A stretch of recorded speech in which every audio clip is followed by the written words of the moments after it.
firimu egwe naye nga bikomawo. Tebisobola kutadda. Kati tuteka ku motoka. Tubiteeke ku motoka. Tubiteekeko. Tubiteeke bikomawo. Ogenda kwogerera mukolo gwa Lwasa? Tugenda mu kukyala mwana munne nga amwanjula ewa ssenga ne ssenga asobola omwanjula mu bakulu bannenge ennaku z'omwezi 19 Novemba omwaka guno.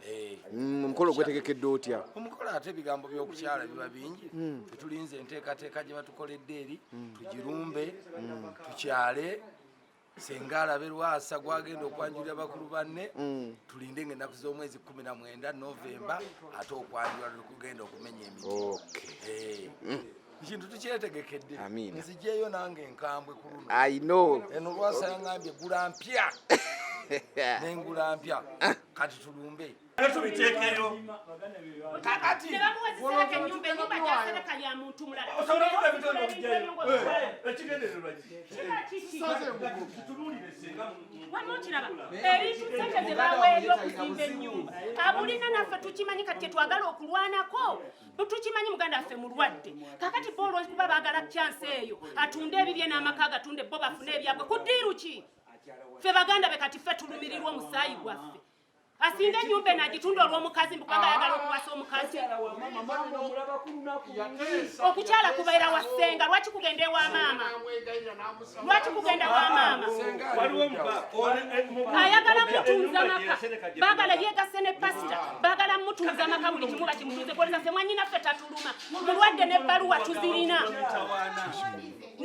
tuzirina lwaki tebaleka mwannyinaffe n'abeera mu nsinga mulamu ffe tumwagala njagala omubuuze wuuno baba batuleke ennyumba gye yasereka mwami bakiddawo ono ennyumba gye yasereka gyetugenda gyetulaga kati nze yateeka miliyoni kumanya kwange nga nze nabimanya byonna n'ebigambo omuntu naye kati ffe ye bamulaba oba tumumanyi mulwadde batuleka tujjanjaba omulwadde abamawulire babasasule ebintu wano ebintu tebijja kugenda bamuwadde sente ezigula ebintu ne bamuwa ezikola eri tezaatuuse kitegeera omusajja oyo sinabaddewo nga nzimuwa nga bagamba nti omukulu wakagubaala atutte ebintu ku nju ensibe ate nontwala awalala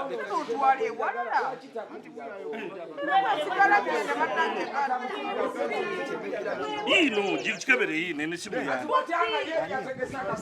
musabanga oteeka ku mawulire oli muganda wa Lwasa. Lwasa yasikira ennyumba ya Kagubaala etwala bano bonna etwala ffe yalina ekifundikwa ng'agenda ku nyumba kyuyi kimu ebe n'ennyumba naye kyuyi kimu bweti ey'omukozi w'okufaamu ey'omusajja omunyarwanda akolera bo gye tugendako twala ebintu nze netolodde ebintu byonna ebyo byonna yabikubuulidde gwe ennyumba gyogendako si yasaidi emu ebintu ebyo nabiwulira dda ennyumba teyiwa kyuyi kimu naliyo wabimbuulidde nange saakugamba nti ennyumba gy'ozimba si ya mukazi naliyo mubuuze yabimbuulidde kyuyi kimu naye ebintu byonna baabimpa nti mwannyoko afaaki wasereka ennyumba pointi eri ono muganda we akubanga mu njogera gyeyogedde agamye naabaddeko ku mikolo gye egisobamu emeka 5 bestimaani wo kuenjo temwandaba waliwo nze kyenkubuulidde ge mazima mwannyinaffe akyali mulwadde batuleke tujjanjabe mwannyinaffe so sikujja kumubbamu kyekimuluma ffe tubimanyi nga famire bamuleke mwannyinaffe mulwadde bamuleke tumale okujjanjaba mwannyinaffe tulyoke tuwase alinde awone tulyoke tuwase mukiwulidde ndi ne bannyinaze ndi ne taata ndi ne ssenga nva bannyonnyola ensonga ze wannyinnyonnyodde mukyala Vanessa nga bagamba tonnakubira mwami Lwasa kitegeeza omukolo gyeguli mbate bagenda okakasa omukolo gyeguli oba kyewaŋŋambe teguliiyo wangi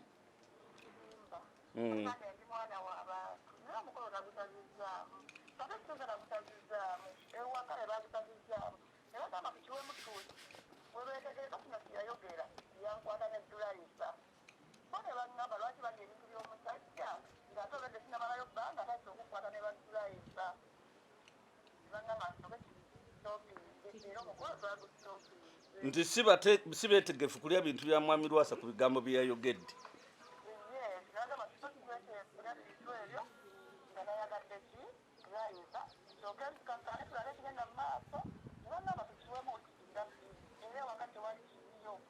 Tewali muntu yenna kuleka kuteekayo poliisi.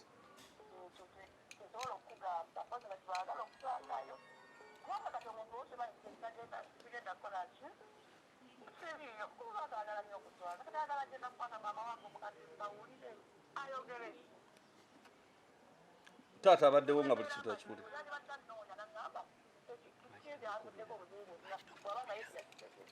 Kubira mwami Lwasa bwe njogeddeko naye agambye nti bwe wabadde osazaamu omukolo wandibadde omusindikidde ssente nti biweddeyo, kyabadde agamba bataata wano.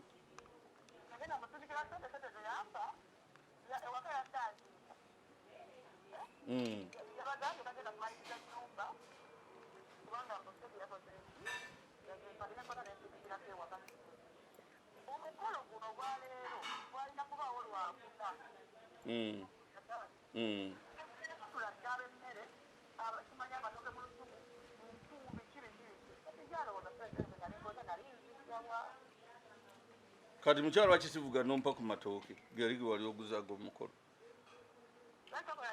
Lwaki tompa ku matooke ge wali oguzaago omukolo? Kati ekituufu mbagambe nti tebagenda teri kiriyo.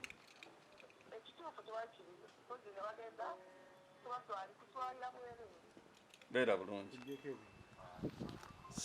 Watukakasiza ngeri omukolo gigulyo ki ekibadde? Anti nze okumanya kwange n'okutegeera byabadde bikoma wano ewa mwami Lwasa twali tusimbula. Kuba lwe yali yannonda nti nze nno mukulembera nga tusimbula wano. Akati nga tetumanyi nteekateeka eriwa eri era ekigenzo okusimbula nitusimbula nitutuuka ng'ate omuwala alinga omuyaaye ddala, singa alinga wabula omuwala mu maafiya yennyini omuyaaye omuzibu nga tewali yadde katenti yadde erosi wano tebagitegeeza ku mukolo yadde ki nga n'ewaka tewali muntu n'omu. Omuwala yali agambye mukwano gwe Lwasa nti jangu okyalire Ssenga era n'ebbaluwa yennyini ne tugikola. Nganze omulungamya nabadde ngenze nga tugenze kukyalira Ssenga ne bakulu banne be yabadde ateeseteese ku kye nawulidde nga tugenda mu kkubo. Kitegeeza omuwala nze n'ebintu bye tututte bino mbadde simanyi nti ate Lwasa abiguza omulundi gwakubiri. Nti waliwo ebintu bye yasoose oggula essente omuwala yazitwala nga bamaze okukola bajeti y'omukolo gwonna n'amugamba agenda mugulira ebintu byalaba binajja mu kukyala ewa Ssenga emiliyoni 10 namba.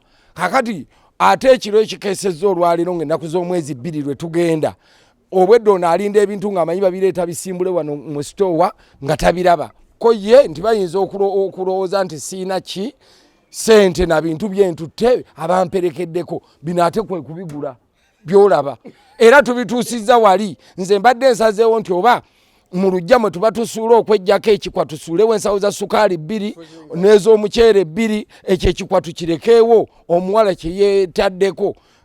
Banyina ba Lwasa ne banga nedde ebintu byaffe katubizzeeyo tubirye tubinywe era kati essaawa gye tuliko yakugabana obanze banampa ka muceere na kasukaali ng'omwogezi nga n'ekyo kiggwa gwanga mulimu abawala abayaaye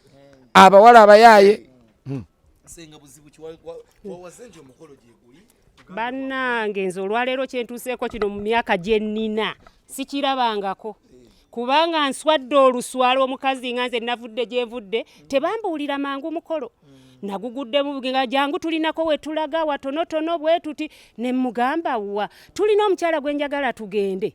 Nalindi awo nga ntuuka nga ngamba ti omukyala muwadde ebyokutegeka byonna n'ebyoggula na biki mwe mwetegeke bwetegesi tukole ki tugende ku mukolo.